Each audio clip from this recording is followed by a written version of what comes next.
नहीं करता, इस्लाम बराबरी की बात करता है, ये ज्ञान थोड़ा ध्यान रखना चाहिए। ये बड़ी अच्छी बात कही आप। हिजाब का जिक्र कुरान में कितनी मर्तबा है? देखिए मैं कोई मुफ्ती तो नहीं हूँ। नहीं तो आपने कुरान का जिक्र किया, इसीलिए मैं जानना चाह रही हूँ। आप यहाँ कुरान का ज्ञान दे रहे हैं। अभी आपने कहा कि मर्दों को आंखों का पर्दा है और महिलाओं को जो है हिजाब के लिए कहा गया है। कहाँ कहा गया है? बंद करो, हाथ जोड़ के मैं गुजारिश करता हूँ। ज्ञान है कि तुम तो आंखों का पर्दा रखो और बच्ची को पर्दे में फेंक दो। चलो भाई देखो अब मैं क्या करता हूँ। मुसलमान औरत के हिजाब और पर्दा, कुल लिल मुमिनीन यगुद्दू मिन अबसारिहिम, ऐ महबूब सल्लल्लाहु अलैहि वसल्लम मुमिनीन मर्दों को हुक्म दीजिए कि अपनी निगाहों को संभाल कर रखें, झुका कर रखें, नजरों में आवारगी ना हो। वयहफज़ू फुरूजहुम, और अपनी शर्मगाहों की हिफाजत करें। ज़ालिका अज़का लहुम, इसी में उनके लिए पाकीज़गी है। इन्नल्लाह खबीरुम बिमा यस्नऊन, बेशक अल्लाह ताला को खबर है जो कुछ वो कर रहे हैं।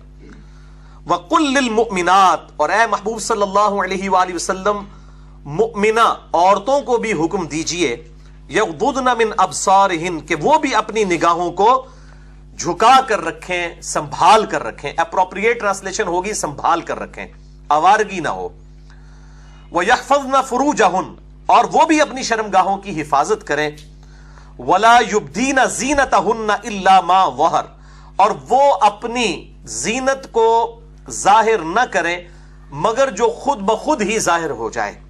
मिसाल के तौर पर किसी औरत का कद बहुत लंबा है तो जाहिर है वो बुर्का भी पहनेगी, उसको छुपा नहीं सकती। ये वो चीजें हैं जो कि छुपाई नहीं जा सकती। इसी तरीके से एज ए लास्ट रिजल्ट आंखों को खोलना पड़ता है निकाब में भी, ताकि चलने में आसानी हो। इस तरीके से हाथों का खुल जाना और पांव का खुलना, ये वो चीजें हैं। यानी कुरान हकीम तो सिर्फ रूल्स बताता है, उसके बाद अकल आपको अल्लाह ताला ने दी हुई है, आप उस अकल को इस्तेमाल करेंगे, मिजाज को समझेंगे, अल्लाह के और उसके महबूब सल्लल्लाहु अलैहि वसल्लम के मिजाज को। अब ये पर्टिकुलरली वो पर्दे का जिक्र आने लगा है जो घर से बाहर निकलेंगे तो घूंघट करना है या चेहरे के ऊपर पर्दा करना है। या अय्युहन नबी, ए नबी सल्लल्लाहु अलैहि वसल्लम, कुल लि अज़वाजिका, आप फरमा दीजिए अपनी बीवियों से, व बनातिका, और अपनी बेटियों से भी। इससे भी ये बात पता चल गई कि नबी सल्लल्लाहु अलैहि वसल्लम की बेटियां एक से ज्यादा थी। वैसे मैंने मसला नंबर 159B में भी बता दिया कि अहले सुन्नत अहले तशय्युं की किताबों में है कि आप सल्लल्लाहु अलैहि वसल्लम की 4 बेटियां अपनी ही थी, सैयदा खदीजा से, सगी बेटियां थी। अपनी बीवियों से और अपनी बेटियों से, व निसाइल मुमिनीन, और मोमिनीन की औरतों से भी।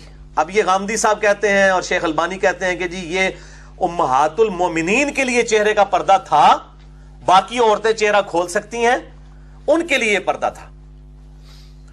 तो अब यहां पे क्या सिर्फ उम्महातुल मोमिनीन का जिक्र है? पहले कहा उम्महातुल मोमिनीन, उसके बाद कहा अपनी बेटियों को, व निसाइल मुमिनीन, और मोमिनीन औरतों को, मोमिनीन की औरतों को। क्या युदनीना अलैहिन्ना मिन जलाबिबिहिन, कि वो डाल कर रखें अपने ऊपर अपने चादरों के, जो ऊपर बड़ी चादर है उसके पल्लू अपने ऊपर लटका कर रखें चेहरे की तरफ, जिस तरह घूंघट वाला मामला। ज़ालिका अदना अन युरफना फला युज़ैन, तो ये एक जरिया है कि वो इससे पहचान ली जाए कि ये खानदानी औरतें हैं, तो उनको अजियत ना दी जाए, कोई लफंगा जो है उनको छेड़ने की कोशिश ना करे। जिस तरह आज भी जो बुरके के अंदर औरत निकलती है चेहरे का निकाब किए हुए, ज़ाहिर लोग उसको उस एतबार से रिस्पेक्ट के साथ देखते हैं। और जो औरत जो है वो बाल खोलकर चेहरा खोलकर फिर रही होती है, लोग कहते हैं ये तो खुद तैयार बैठी हुई है, तो उसको वो फिर देखना फर्ज समझते हैं। वैसे तो ये जो बेगैरत किस्म के मर्द हैं वो तो बुरके वाली औरतों को भी नहीं छोड़ते, लेकिन उन औरतों को तो वो इससे ज्यादा ही बुरे तरीके से ट्रीट करते हैं जो चेहरा खोल के या बाल खोल कर फिरती हैं। तो अल्लाह ताला मारा है कि खानदानी औरत नजर आओ ताकि कोई छेड़े ना तुम्हें। वकान अल्लाहु गफूर रहीमा, और अल्लाह ताला बख्शने वाला मेहरबान है। लइल्लम यंतहिल मुनाफिकीन वल्लज़ीना फी क़ुलूबिहिम मरद, और अगर बाज ना आए ये मुनाफिकीन और जिनके दिल में मर्ज है, वो बाज ना आए अपनी गलत हरकतों से कि वो मुमिनीन औरतों के साथ छेड़खानी करते हैं। वल मुरजिफून फिल मदीना, और शहर के अंदर झूठी अफवाहें फैलाते हैं, سکینڈلائز کرتے ہیں چیزوں کو. لَنُغْرِيَنَّكَ بِهِمْ، تو اے محبوب صلی اللہ علیہ وسلم ہم ضرور آپ کو ان پر مسلط فرما دیں گے. ثُمَّ لَا يُجَاوِرُونَكَ فِيهَا إِلَّا قَلِيلًا، پھر یہ مدینہ شریف میں چند دن کے سوا ٹھہر نہیں سکیں گے، پھر ہم زبردستی ان کے ساتھ کریں گے. کہ اس طرح کے لوگوں کی اسلام کے معاشرے میں کوئی اجازت نہیں ہے جو سکینڈلائز کریں چیزوں کو. اور آج کے بھی اس دور کے اندر جو بھی اس طرح کے، ابھی پاکستان میں بھی الحمدللہ سائبر کرائم کے حوالے سے قانون پاس ہو چکا ہے کہ ایسے لوگوں کو سزا دی جائے گی، اور ناقابل ضمانت جرم ہے پاکستان کی اب قانون کے اندر جو سائبر کرائم کرتا ہے، فیس بک پہ کسی عورت کی تصویر چڑھا دیتا ہے یا اڈوب فوٹو شاپ کے ذریعے، یہ چیزیں اب قانوناً جرم ہے. تو ان آیات کے کانٹیکسٹ میں غامدی صاحب کا یا شیخ البانی رحمہ اللہ کا اور ڈاکٹر ذاکر نائک کا یا امام خمینی کا، ان کا موقف یہ ہے کہ یہ آیات ایک خاص سرکمسٹانسز میں نازل ہوئی تھیں کہ اس وقت مدینے میں عورتوں کو چھیڑا جاتا تھا، اس لیے ذرا اس وقت حکم دے دیا گیا. میرے بھائیوں، قرآن حکیم کی ساری آیات سرکمسٹانسز پہ ہی نازل ہوتی ہیں، لیکن حکم ان کا قیامت تک کے لیے ہوتا ہے. تیمم کی آیات بھی خاص سرکمسٹانسز پہ نازل ہوئی تھی، حکم باقی ہے. سفر کی جو اندر قصر کی نماز کے بارے میں سورۃ النساء میں جو آیات ہے وہ خاص سرکمسٹانسز میں ہوئی تھی کہ جب تمہیں خوف ہو دشمن سے پھر قصر کرو، لیکن حکم آج تک باقی ہے چاہے خوف نہ بھی ہو.